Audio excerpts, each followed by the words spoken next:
Freunde und herzlich willkommen zu einem neuen Video auf unserem Kanal Tabletop Stuff. Heute, wie ihr sehen könnt, geht es mal wieder um meine Japaner. Und zwar gab es jetzt schon häufiger mal die Anfrage oder den ein oder anderen Kommentar, wie man denn am besten die Japaner bemalt.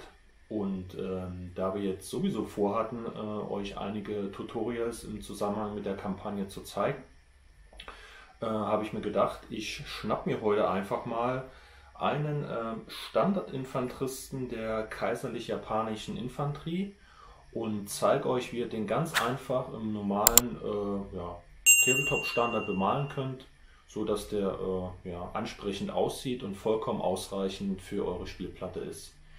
Ja, und dann würde ich jetzt nicht lange schnacken und wir gehen direkt rein. Hier nochmal das Modell im Urzustand unserer Infanterist der kaiserlich-japanischen Armee, der bereits zusammengebaut wurde, auch noch nicht grundiert, und damit starten wir. Zuallererst verwenden wir eine Farbe von Vallejo für japanische Uniform. Das wird unsere Grundfarbe. Als Grundfarbe verwende ich grundsätzlich immer die Farbe, die den größten Anteil auf dem Modell ausmacht. In dem Fall ist es halt die japanische Uniform und wie gesagt, die japanische Uniformfarbe von Vallejo ist jetzt hier meine Grundfarbe, mit der ich jetzt das komplette Modell einmal einpinsel. Hier jetzt die Miniatur, nochmal in der kompletten Ansicht mit der Grundfarbe, einmal komplett drüber. Mit dieser Schicht startet ihr im Prinzip alle weiteren Bemalschritte. Als nächste Farbe verwende ich Barbarian Flesh von Army Painters für alle Hautflächen, also Gesicht und Hände. In diesem Schritt wird es jetzt schon etwas kniffliger. Ihr habt jetzt nur noch kleine Flächen. In dem Fall ist es lediglich das Gesicht und auch die Hände, die zu erkennen sind, die jetzt praktisch mit der Hautfarbe bemalt werden müssen. Alle anderen Oberflächen sind ja soweit abgedeckt mit Uniform, Stiefeln und so weiter. Also nur diese zwei Parts einmal mit der Farbe bemalen. So, unser Infanterist sieht schon etwas lebendiger aus. Das Gesicht und die Hände sind bemalt. Die nächste Farbe, die wir benötigen, ist Lightbraun, wieder von der Firma Vallejo. Die Farbe benötigen wir in diesem Fall für die Stiefel des Japaners. Die Japaner hatten unterschiedliches Schuhwerk, auch in unterschiedlichen Farben, also auch schwarz und verschiedene Braunledertöne. Von daher seid ihr jetzt nicht auf diese Farbe fixiert und könnt auch andere Farben benutzen. Aber in dem Fall verwende ich jetzt das Lightbraun. So, unser Soldat wird immer etwas farbenfroher. Nun hat er auch bemalte Stiefel. Die nächste Farbe wäre Lona Canvas, auch wieder von Vallejo aus der Panzer Ace Serie. Diese Farbe brauchen wir jetzt praktisch für die Schnürung oberhalb der Stiefel, die zu dem Hosenbein führt, also praktisch so eine Art separaten Schutz jetzt für die Waden und um die Uniform an der Stelle noch einmal zu fixieren. Und die werden wir jetzt einmal komplett bemalen. Und hier noch einmal das aktuelle Zwischenergebnis.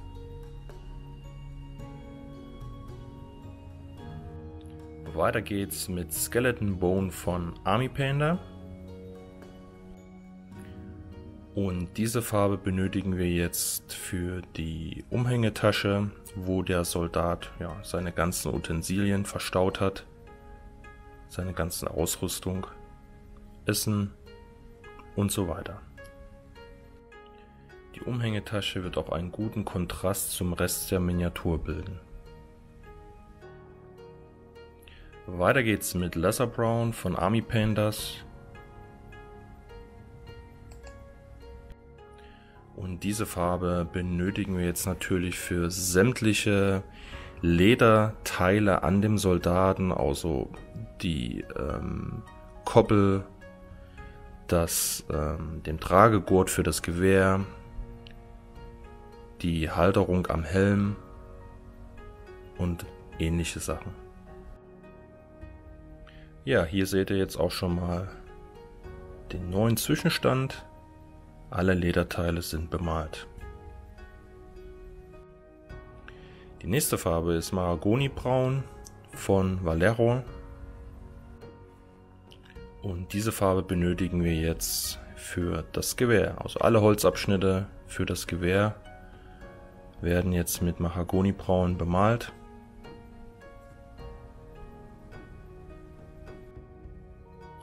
Und hier wieder der Zwischenstand.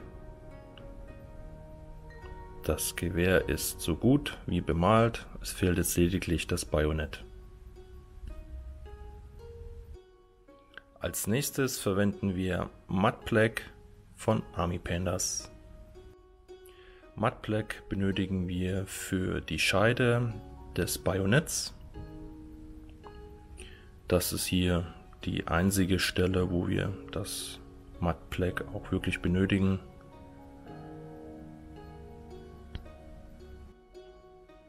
Und hier wieder der Zwischenstand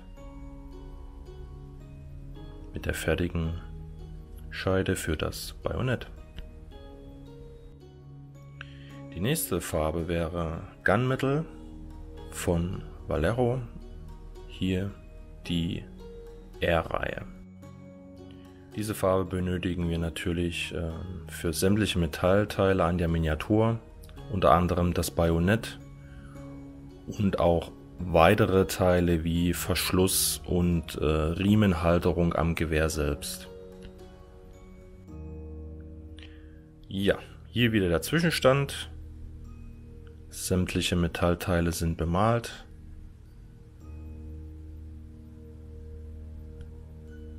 Weiter geht's mit dem nächsten Schritt. Weiter geht's mit Flash Wash für die Haut. Im Prinzip sind wir mit den Grundfarben durch und arbeiten jetzt lediglich mit Wash weiter, welche wir benötigen, um Vertiefungen anzuzeigen oder darzustellen. In dem Fall mit dem Flash Wash, um die Vertiefungen im Gesicht und in der Haut allgemein zu zeigen oder darzustellen. So bekommt ihr einen guten 3D-Effekt an der Miniatur selbst. Und das Ganze wirkt einfach dadurch deutlich lebendiger. Das nächste Wash wäre Soft Tone, ebenfalls von Army Painter.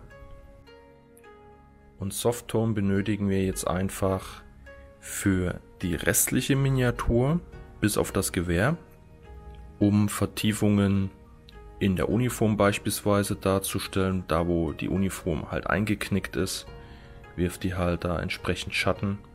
Und das kann man jetzt mit dem Wash ganz gut rausarbeiten. Immer schauen, dass ihr das entsprechend dosiert, nicht zu viel, sonst wird die Miniatur zu dunkel. Ihr könnt das dann immer zeitnah nochmal wegnehmen und nachbessern. Das nächste Wash wäre Dark Tone, ebenfalls von Army Painter. Dark Tone verwenden wir für das Gewehr, weil es etwas dunkler sein kann. Und hier habt ihr auch nochmal das Ergebnis der kompletten Miniatur mit den einzelnen Washs. Also nicht zu dunkel und ihr habt einen guten Effekt, was die Miniatur lebendiger macht. Als nächstes eine Kombination von japanischer Uniform und Skeleton Bone. Wir benutzen im Prinzip die Kombination der Farben, um die Miniatur jetzt etwas aufzuhellen. Also ihr verwendet die Grundfarbe der Uniform im Zusammenhang mit Skeleton Bone, um es deutlich heller zu machen, und bürstet jetzt leicht über die erhabenen Stellen der Miniatur, um ebenfalls dadurch wieder einen besseren 3D-Effekt zu erhalten. und Vertiefungen besser darstellen zu können. Neue Kombination Lesser Brown mit Skeleton Bone. Auch hier wieder das verwendete Lesser Brown, was wir im Vorfeld benutzt haben für alle Lederteile, in Kombination mit Skeleton Bone, um die Farbe deutlich heller zu machen. Und jetzt nochmal ganz langsam über die entsprechenden Stellen einen schmalen Streifen mit dem Pinsel aufzutragen, nicht komplett zu übermalen, so dass ihr auch hier wieder einen guten Effekt erzielt, um die Vertiefungen und Ausarbeitungen besser darzustellen. Als nächstes Mahagonibraun mit Skeleton Bone. Auch hier versuchen wir jetzt natürlich wieder Highlights zu erzeugen, indem wir jetzt hier zu Anfang beginnen, das Gewehr nochmal etwas nachzubürsten, um die größeren Flächen auf dem Gewehr nochmal etwas heller erscheinen zu lassen. Das gelingt euch jetzt mit dieser Aktion.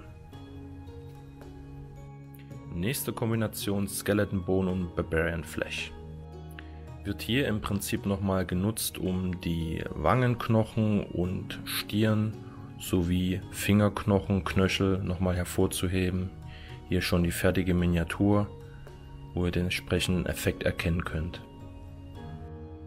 Als nächstes benötigen wir Strukturpaste für unsere Base, denn wir sind mit den Highlights der Miniatur fertig. Da wir uns in einem nicht städtischen Gelände befinden, eignet sich die Strukturpaste besonders gut, um einen möglichen Waldboden darzustellen. Einfach eine unebene Fläche erzeugen. Ihr könnt die Strukturpaste einfach aufbringen mit einem Pinsel und wenn es zu locker erscheint, immer mit Wasser etwas nachbessern, um die Masse besser auf der Base zu verteilen. Aufpassen, dass ihr jetzt nicht zwingend auf die Stiefel kommt. Und das wäre es auch schon mit diesem Schritt. Hier einmal das Zwischenergebnis. Da auch nochmal drauf achten, dass ihr, bevor ihr den nächsten Schritt beginnt, die Strukturpaste einmal gut austrocknen lässt. Die Grundfarbe für das Base ist wieder Mahagonibraun, perfekt für Waldboden. Das letzte Weiß an der Miniatur ist verschwunden, die Base ist grundiert und bereit für den nächsten Schritt. Wir arbeiten weiter mit Wash, diesmal Softtone für die Base. Hier bringt ihr das Wash genauso auf wie im Vorfeld bei der Miniatur selbst. Einmal komplett auf die Base und lasst das schön in sämtliche Vertiefungen laufen, was hier auch ganz gut funktioniert, dadurch, dass wir die Strukturpaste verwendet haben. Und hier einmal das Endergebnis unserer Miniatur mit der fertigen Base. Das sieht schon recht gut aus. Für den nächsten wichtigen Schritt benötigen wir ein Gefäß mit etwas Wasser und mit einem Mattlack, in dem Fall von Vallejo. Ihr gebt den Mattlack jetzt einfach dem Wasser hinzu und im Anschluss ordentlich verrühren und beginnt im Prinzip diese Mischung jetzt auf die Miniatur einmal komplett aufzutragen, also komplette Miniatur und auch Base. Das dient jetzt einfach als Schutz für die Miniatur, um bei möglichen Runterfallen der Miniatur keine Lackabplatzer zu haben oder durch Temperaturunterschiede irgendwelche Veränderungen an der Miniatur. Das ist jetzt einfach unser abschließender Schutz, damit der Miniatur so lange wie möglich nichts passiert. Und hier einmal gut ausgetrocknet, noch einmal die Miniatur und wir sind fertig. Für den nächsten Schritt nehmen wir unseren Soldaten jetzt von der Halterung und wollen jetzt unsere Base noch mit etwas Vegetation bestücken. In dem Fall verwende ich jetzt ein paar Tufts, um ja das Terrain darzustellen, wo er sich befindet. Ja, ist ja hier in dem Fall Dschungel bzw. Wald oder auch Sumpf, je nachdem. Und da könnt ihr einfach ein paar Sachen drauf geben. Vielleicht nicht zu viel, damit man auch noch was von der Base erkennt. Aber ansonsten ist es euch überlassen, wie viel ihr da letztendlich drauf bringt.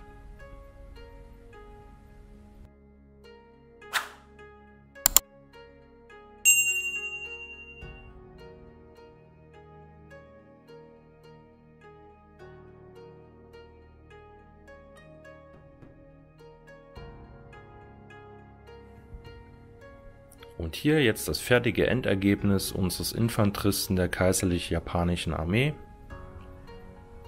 Ein guter Tabletop-Standard, der vollkommen ausreichend ist für die Spielplatte.